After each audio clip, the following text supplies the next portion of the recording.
भजन करते करते कभी कभी निराशा जैसी साधक के अंदर इसलिए आ जाती है क्योंकि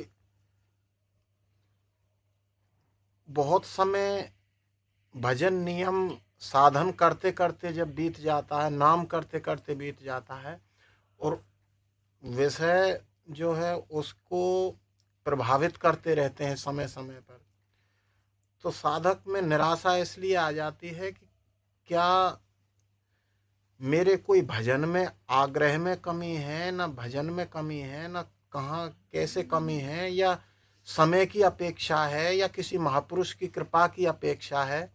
वो तरह तरह के उसके मन में ये सब विचार आते हैं। तो क्या मतलब इसका? वह दवाई अनिच्छाकृत सेवन करने से भी बीमार नष्ट हो जाता है। तो तुलसी पिछले पाप से हरि कथा ना सुहाए, जैसे ज्वार का बेग से भूख विदा हो जाए।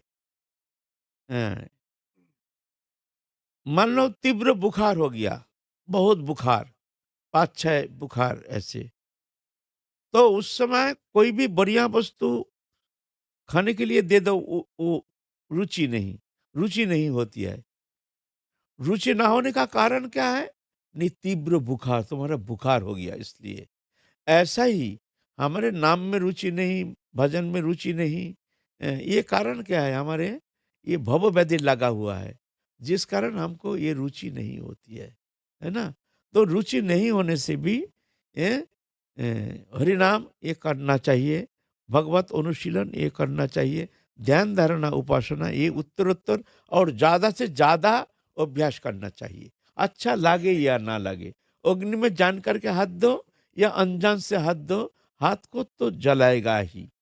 ऐसा ही भगवत नाम तुम कैसे भी करो, ये तुम्हारा पाप ताप जो भी है, अनिच्छा जो भी है, भव व्याधि सब नष्ट कर देगा, जला के भस्म कर देगा। इसीलिए अच्छा लगने के इंतजार मत करो, अच्छा लगे या ना लगे, करते रहो अखंड नाम और ज्यादा करके करो। अगर मान लो तुम्हारा भजन में मन बिल्कुल लगता नहीं है, उस स्थिति में क्या करना चाहिए? उस स्थिति में दर्जा बंद करो और ज्यादा करके नाम करो, ज्यादा करके नाम करो।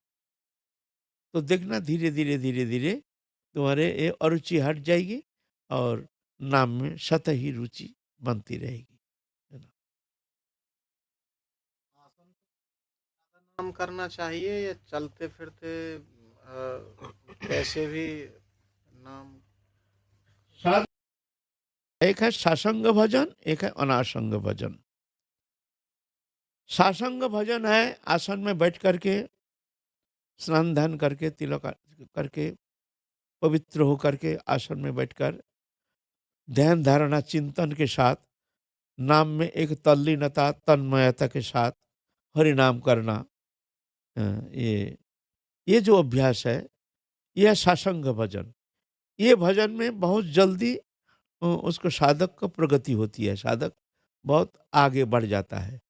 और अनासंग भजन है, नाम कर रहे हैं, मन कहीं है, हम कहीं हैं, कर रहे हैं, माला ठक कर रहे हैं, दुनिया भर के चिंता भी कर रहे हैं। इसको कहते हैं अनासंग भजन। ये अनासंग भजन में बहुत समय लग जाता है, कई जन्म लग जाता है। इसीलिए कोशिश करना चाहिए सासंग भजन, जब भी समय मिले एक आसन में बैठ करके चिंतन के साथ, नाम चिंतन हो या लीला चिंतन हो या प्रभु के रूप चिंतन हो, चिंतन के साथ ही नाम करना बहुत ये उत्तम है। और बिना नाम चिंतन, बिना बिना भगवत चिंतन ऐसे चलते फिरते जो नाम करते हैं, इसको कहते हैं अनासंग भजन। अनासंग भजन में बहुत समय लग जाता है। एक बार सुना था कि भजन में इतनी तल्लीनता आ जाती थी आपको, जब प्रेम सरोवर में आप विराजते थे, तो उस समय नाम की संख्या करना, नाम कितना हुआ है वो संख्या करना भी हमारे लिए एक, यानी हमारे लिए एक संकट था उस ऐसा समय। होता, जो नाम करते करते जब एक तल्लीनता आ जाती है, तो वो मन को हटा करके उस शंखा खींचना, ये भी एक माने कष्टदायक हो जाता है।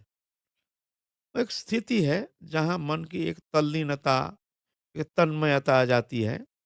उस स्थिति में शंखा भी खींचना बहुत कष्टदायक हो जाता है। तो उस स्थिति में क्या करना चाहिए? साधक को शंखा की तरफ ध्यान नहीं देना चाहिए। बिल्कुल छोड़ दो शंखा खींचना। नाम सिर्फ देख लो, टाइमिंग देख लो। जो हमारे 1 घंटा में इतना नाम होता है, 1 घंटा में। बस ऐसा टारगेट करके अब नाम करो। हैं? और 1 घंटा हो गया, 2 घंटा, जितना समय तुमने नाम किया, तदनुसार तुमने एक शंखा तुमने खींच लिया। थोड़ा-सा कम करके खींचो, ज़्यादा नहीं तो थोड़ा कम कर दो, कोई बात नहीं है। तो ये अच्छा उत्तम प्रक्रिया है। लेकिन वो मन हमारा लग रहा है, उधर मन को हटा करके फिर शंखा में लगाना, मेरी दृष्टि से तो ये तो अच्छा नहीं है। शंका ठीक है, शंका अपनी जगह ठीक है। ये तो प्रक्रिया विशेष है, मूल है नाम। नाम में तल्लीनता, तन्मयता ये चाहिए। शंका तो एक शंका एक प्रक्रिया विशेष है। भजन में हम आगे बढ़ रहे हैं कि नहीं, भजन में हमारे प्रगति हो रही है कि नहीं, इसके लिए एक शंका। इसका मतलब ये नहीं शंका पूर्वक नाम करने से उसका भजन फल ज़्यादा मिलता है और शंकापूर्वक नाम नहीं करने से भजन फल कम मिलता है। बात ऐसा नहीं है। नाम स्वयं सराट संपूर्ण भगवत रसघन विग्रह। नाम कैसे भी ले लो, नाम पूर्ण फल प्रदान करते हैं। माला नहीं है, कुछ नहीं है, लेकिन तुम नाम कर रहे हो, हरे कृष्ण कृष्ण कृष्ण हरे हरे, हरे राम राम राम हरे हरे, हरे कृष्ण कृष्ण कृष्ण हरे हरे, हरे राम राम राम हरे हरे, हरे कृष्ण कृष्ण। नाम पूर्ण फल दान करेंगे। इसीलिए हमारे महाप्रभु सरल उपासना बताए हैं। उठिते बसिते खाइते শুইতে যথা तथा नाम लय, देश काल नियम नहीं सर्वसिद्धि है। उठते बैठते खाते सोते जहां तहां जैसे तैसे मुख में नाम रटते रहो और काम करते रहो। ये सरल उपाय है ना? हाँ। प्राथमिक एक शुरुआत में जिस प्रकार आपने अपना एक अनुभव बताया कि शुरू में हम आसन पर बैठने की चेष्टा करते हैं और फिर एक समय ऐसा आता है कि आसन ही हमको खींचता है। आसन आसन बिना हम रह नहीं सकते। आसन की एक पर बैठने की एक रुचि बन जाती है। ऐसा हो आसन सिद्धि करने के लिए कुछ प्रक्रिया होती है। आसन साफ सुथरा जगह में स्थापन करना चाहिए। कोई स्पर्श नहीं करेगा आसन। अपवित्र अवस्था में आसन में बैठना नहीं चाहिए। दूषित मन लेकर के आसन में बैठना नहीं चाहिए। जितना समय आसन में बैठोगे उतना समय भगवत चिंतन ध्यान धारणा के साथ ही नाम करना है। ये आसन शुद्धि और इस तरह से आसन में बैठकर ज़्यादा से ज़्यादा समय नाम करने से अल्प दिन में ही आसन की एक शक्ति आ जाती है। तो आसन में बैठने से ही तुम्हारा मन को ऑटोमेटिक खींच लेंगे। मन कहीं तुम्हारा लगता नहीं है, कहीं मन में कोई चिंता है, मन में कोई शोक संताप है, मन में कोई चंचलता है, उसको शांत करने में एक महौषधि स्वरूप है ये आसन शुद्धि। आसन ये अभ्यास करना पड़ता है। दीर्घ समय जाकर के एक आसन में बैठ कर के नाम करने से आसन शुद्धि होती है, आसन सिद्ध हो जाता है, आसन सिद्ध। हाँ, लेकिन उसकी पवित्रता रक्षा करनी चाहिए।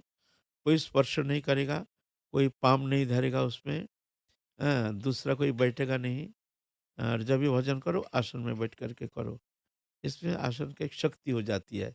दीर्घ लंबा समय दीर्घ दिन अगर इस तरह से आसन में बैठ कर के भजन करता है तो आसन का एक अलग शक्ति वो स्वयं अनुभव करेगा साधक। स्वयं चित्त विक्षेप है, मन में शांति नहीं, अशांति है, आसन में बैठ गया, आसन मन को खींच लेगा। हाँ, हमने देखा है।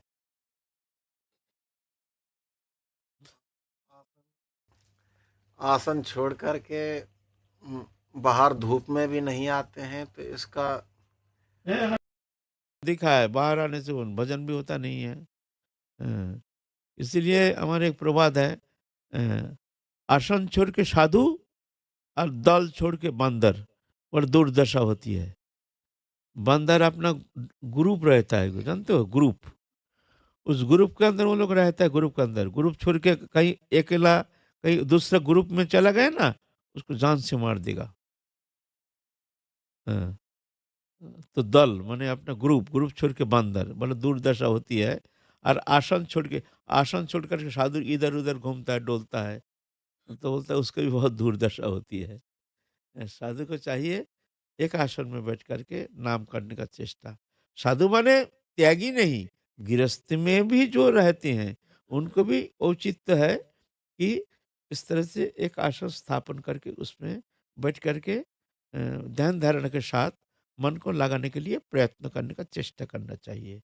ये उत्तम उपाय है, उत्तम प्रक्रिया है। तो धीरे धीरे धीरे धीरे वो आसन की शक्ति वो खुद स्वयं अनुभव करता रहेगा। क- 2.5 घंटे 3 घंटे इस तरह बैठ सकता है। और आप जो है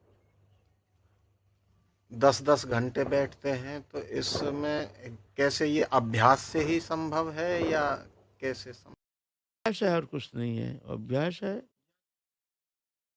आनंद एक प्रेम ही ना ना, पहले इतना। तो अभ्यास ना लगे। आसन छोड़ के उठने से बार बार तो होगा नहीं, तो अभ्यास करना पड़ेगा। अभ्यास, आनंद लगना ये तो पीछे की बात है, पहले तो अभ्यास करना पड़ेगा। अभ्यास धीरे धीरे धीरे धीरे एक ही आसन पर बैठ करके ज्यादा से ज्यादा संख्या लेकर के, पहले 1 लाख, फिर 2 लाख, फिर 3 लाख, जैसे साधक का सामर्थ्य है, अभ्यास अनुसार वो करने का चेष्टा करना चाहिए। कभी कभी तो देखा है कि आप लघु शंका तक के लिए भी नहीं जाते हैं, आसन छोड़ करके इतने लंबे टाइम। आप ऐसे ऐसे हमको वेग भी हमको उतना होता नहीं है भगवत इच्छा से। वेग भी हमारे पहले से ही भगवत इच्छा से बहुत कम है इस विषय में।